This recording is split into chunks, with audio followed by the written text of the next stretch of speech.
Hello everyone, I am Jorge Gonzalez Cazares, and today we'll discuss when is the convex hull of a Levy path smooth. This is joint work with David Bang and Aleks Mijatovic from the University of Warwick and the Alan Turing Institute. This talk was split in two parts. In the first part, we talked about the main concepts of the boundary of the convex hull of a Levy process being smooth, how the smoothness can be achieved or can fail, and we described exactly what happens for the finite variation process in an exhaustive list.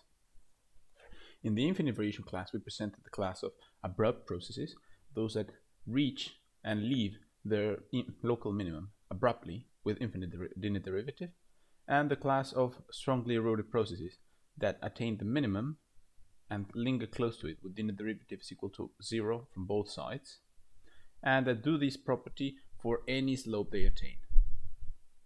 So for the local minimum of the process under any change of slope. In this presentation, we will delve deeper into what makes an infinite variation process either abrupt or strongly eroded. We will give some guidelines, present some results, some recipes to construct such processes, and also look at some specific examples that will elucidate some of the structure that these classes have. Okay, so again, remember that we're looking at the convex minor of a Levy process. That's this green thing here.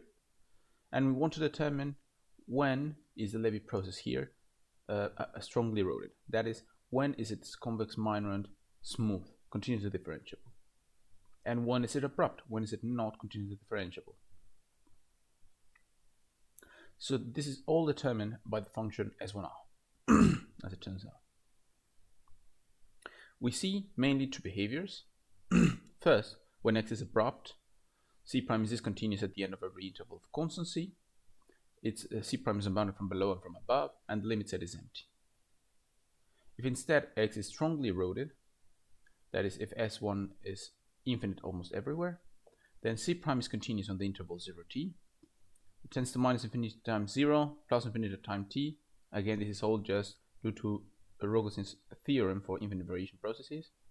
And the limit set L of S is all of R. That is, the convex minor will be smooth.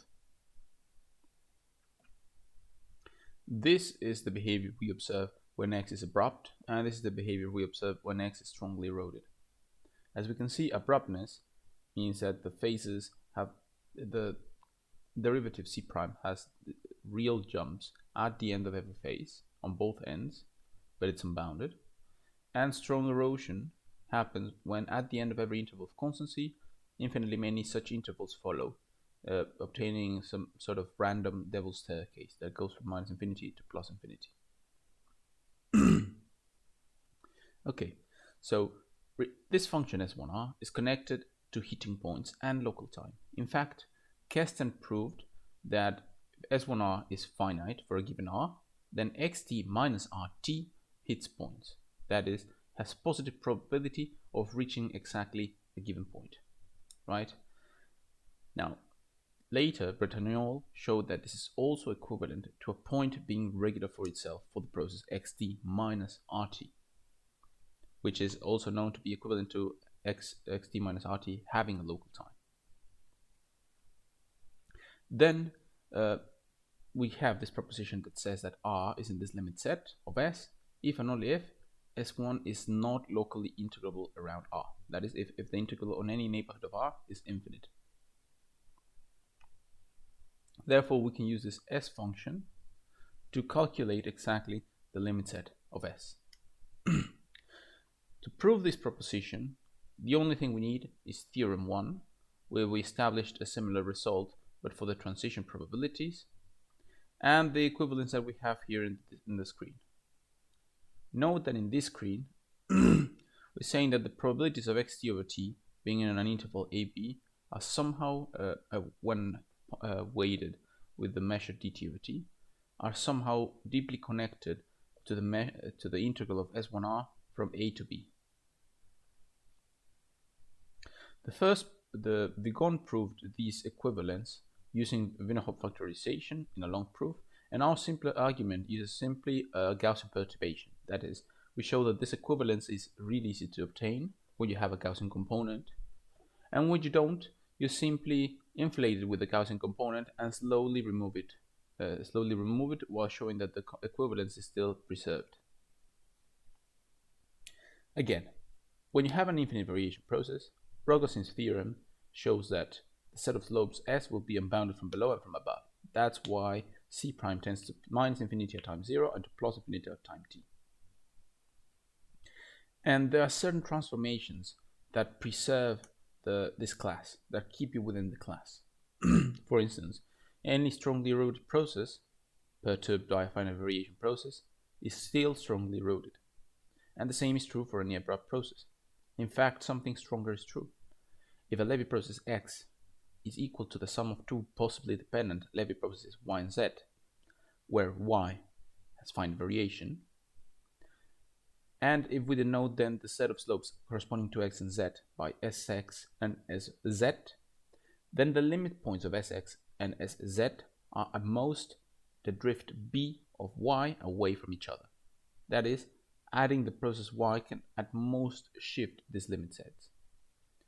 When X is strongly eroded or when Z is strongly eroded, this means we have a real line which when shifted is still the real line.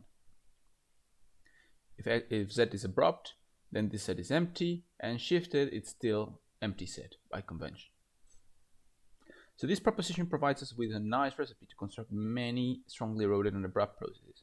For instance, we can take the strongly eroded process of Cauchy process, add any finite variation process, or remove any finite variation process, and it will still be strongly eroded. If we take an abrupt process, we can also do a similar thing to produce more abrupt processes. Some things that break the smoothness of the convex minorant, so that is, it induces abruptness for X, are too much jump activity and asymmetry. So first, jump activity. Consider the Blumenfeld-Couture index, which in a way is an index that measures the largest activity that the small times have. And the lower activity index here will measure the least amount of activity that the Levy measure has at 0. In this case, if X is of infinite variation, beta plus must be at least 1. And if beta minus is strictly greater than 1, or if X has a Gaussian component, then immediately X will be abrupt. Then it turns out that for a strongly eroded process, the real number 1 must lie in the closed interval beta minus beta plus. For instance, if X is an alpha stable process, then beta minus is equal to alpha, and if alpha is greater than 1, then X will be abrupt. Asymmetry can also break smoothness. If the Levy measure nu is on the positive side is absolutely continuous with respect to the negative side on a sufficiently small neighborhood of 0, and if the Radon-Nikodym derivative is bounded away from 1, then X is abrupt.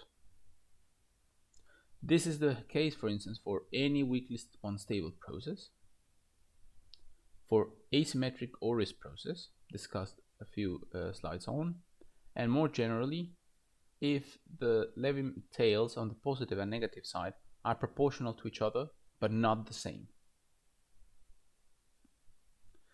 Some sufficient conditions for X to be strongly eroded or abrupt can be given in terms of the exponent, the Levy-Khinchin exponent of X.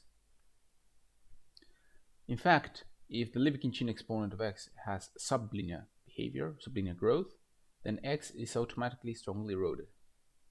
If it has superlinear behavior, then X must be either abrupt or strongly eroded, but not anything in between. In other words, Vigon's conjecture and our conjectural dichotomy between abrupt and strongly eroded processes could at most fail for processes that sometimes exhibit sublinear growth in psi and sometimes superlinear growth in psi. Some processes included in this corollary are processes attracted to an alpha stable process in small time for an alpha greater than 1, and one semi-stable processes, which are strongly eroded if and only if they are strictly one semi-stable, and otherwise they are abrupt. Often, even within case 2, we are able to determine when X is abrupt or strongly eroded. But, as we said before, it will exclude certain processes, even some famous processes like Orey's process, which exhibits sublinear growth at some sequences and superlinear growth at other sequences. This does not mean that every process outside of this scope of this corollary need not be abrupt or strongly eroded. In fact, we are able to construct some strongly eroded processes that also exhibit this behavior. More concrete example is any process attracted to Cauchy process. More precisely, if you're in the domain of normal attraction, that is, if xt over t converges to a Cauchy variable, then these probabilities converge to the probability of S being in this interval, which has always positive probability for any non-degenerate interval, and therefore, by theorem 1, S is infinite on S has infinitely many points on this interval. Since the interval AB is arbitrary, that means that S is dense, making X strongly eroded. This assumption of normal attraction is satisfied, for instance, if the tails on both sides, when multiplied by the size X, converge to the same positive constant, and if the compensator on the positive side and the negative side somehow even out, and we have this convergence to a real number. We remark here that there exist abrupt processes attracted to Cauchy process, and there are also finite variation processes attracted to Cauchy process. So the story can in general be quite hard to describe. Okay, Orey's process is famous for presenting laws that exhibit some singular continuous properties. In our setting, we are most interested in exploring whether it will have a smooth convex minorant or not. This process will often have sublinear growth along some sequences and superlinear growth along other sequences, making corollary 2 inapplicable. So how do we construct this process? Well, we first fix some alpha between 1 and 2, and two positive constants, and an integer eta that's larger than 2 over 2 minus alpha. We remove the Gaussian component, set the drift to 0, the drift parameter to 0, and let the Levy measure be the sum of atoms at points an and minus an with weights proportional to c plus c minus and an to the minus alpha. Here, the sequence an decreases super exponentially fast. It's equal to 2 to the minus eta to the n. This process has a lower activity index equal to 0 and a higher and a Blumenthal-Couture index equal to alpha. This alpha can be taken arbitrarily close to 2, so that means that the Levy process we're considering can resemble Brownian motion, at least in terms of path variation, as much as we'd like. If C plus is different from C minus, that's if the Levy measure is asymmetric, then proposition 6 shows that X is abrupt. If instead it's symmetric, then we can show that S1 of 0 is equal to infinity. This is shown using the characteristic by looking at the characteristic exponent of X, not explicitly, and using the Riemann-Lebesgue lemma. So it's a completely indirect proof. We are not able to compute S1 of R for any other R other than 0.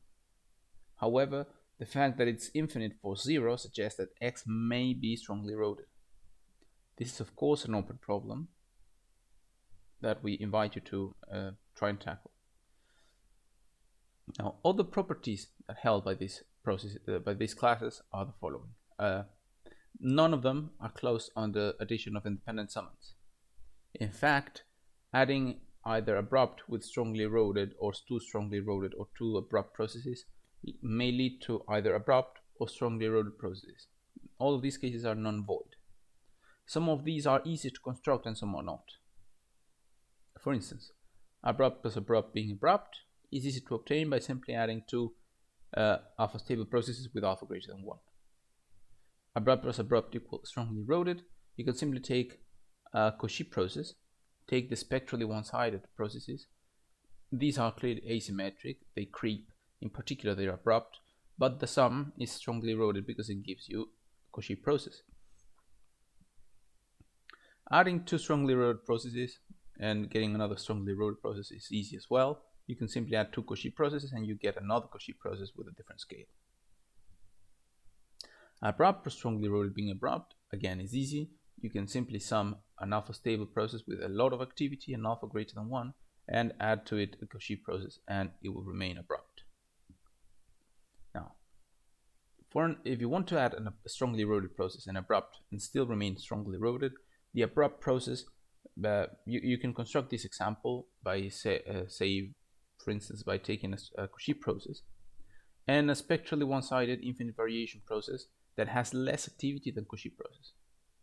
This process will be spectrally one-sided, so it will creep and it will be abrupt. However, the sum of these two processes will, under some circumstances, still be strongly eroded. Now, the hardest case to construct is the sum of two strongly eroded processes being still abrupt, and this requires a careful analysis of regularly varying Levy meshes. In fact, as suggested by this final example and by all the other ones that I mentioned, we can construct examples showcasing all 6 of these possibilities, even within the class of Levy processes that have an absolutely continuous Levy measure with a density that is regularly varying at 0. Then, the proofs are simply based on elementary estimates on the real and imaginary part of the characteristic exponent of psi in terms of the Levy measure and Karamata's theorem. These proofs require simply analyzing the function S1R, right? And this is done through a careful balance between P plus and P minus. And as I hinted to earlier, in this case of strongly eroded plus strongly eroded being abrupt, we need to look at very wild functions P plus and P minus that oscillate a lot with some sine of log-log functions. Moreover, even within this class, we can also generate strongly eroded processes that have sublinear growth at times and superlinear growth at other times. What seems to be missing? What do we need to prove conjecture 1? To prove this conjectural dichotomy, or even Vigon's conjecture? Well, clearly, we need to understand better what the occupation measure of xt over t is as t goes to 0. We claim that the number of visits is not the important quantity, but the time spent by xt over t. Indeed, if you take an abrupt process with S1R finite for all r, then xt over t visits all bounded intervals immediately after time 0. Indeed, recall that S1R is finite if xt minus rt hits points. Now, this is a result that due to Kesten and Bretagnol showed that in this case, in fact, 0 is even regular for itself because x has infinite variation. Therefore, the process xt minus rt leaves 0 and immediately comes back to it. So if we move this around, this means that xt over t visits the point r immediately after time 0. This will make in fact xt over t visit this point infinitely often on any interval with non-empty interior. That is, any abrupt process with this property will visit all points infinitely many times on any neighborhood of 0. Clearly, then, xt over t visiting sets in this way is not the right quantity to look at if you want to determine whether x is strongly eroded or abrupt. Instead, we need to look at the occupation measure of xt over t. If we define this occupation measure weighted with the measure dt over t, then clearly we can see that the mean of this occupation measure is simply this integral featuring in theorem 1. And theorem 1 states that if this integral is infinite for all bounded intervals I, if and only if x is strongly eroded. And if it's finite for all bounded intervals I, then x is abrupt. Now, this 0-1 law in fact suggests that something stronger may be true, namely that the occupation measure is infinite or finite almost surely on any bounded interval. That is, tau here is either finite locally or infinite locally with probability 1. And these cases correspond to x being strongly eroded or abrupt, respectively. This, of course, is an open problem, and it's one of the main ingredients that we would need if we want to solve this conjecture 1. Now, another thing that we can work on or we can discuss is what happens with the continuity that C' exhibits. So now that we've characterized the continuity of C' in terms of its transition laws or in terms of its characteristic function, we can inquire also about what kind of continuity does Z' enjoy at such points. This question has already been completely answered in the case of X being Cauchy process by Bertrand in the year 2000. And in the more general case, the more general situation that we're presenting in this talk, we will work towards obtaining modulus of continuity of C' and more precisely laws of iterated logarithms as C' attains a certain slope or as it shoots off from time 0. So this is work for an upcoming presentation and article. So I hope you look forward to it. Again, thank you for watching, and I hope you have a nice day.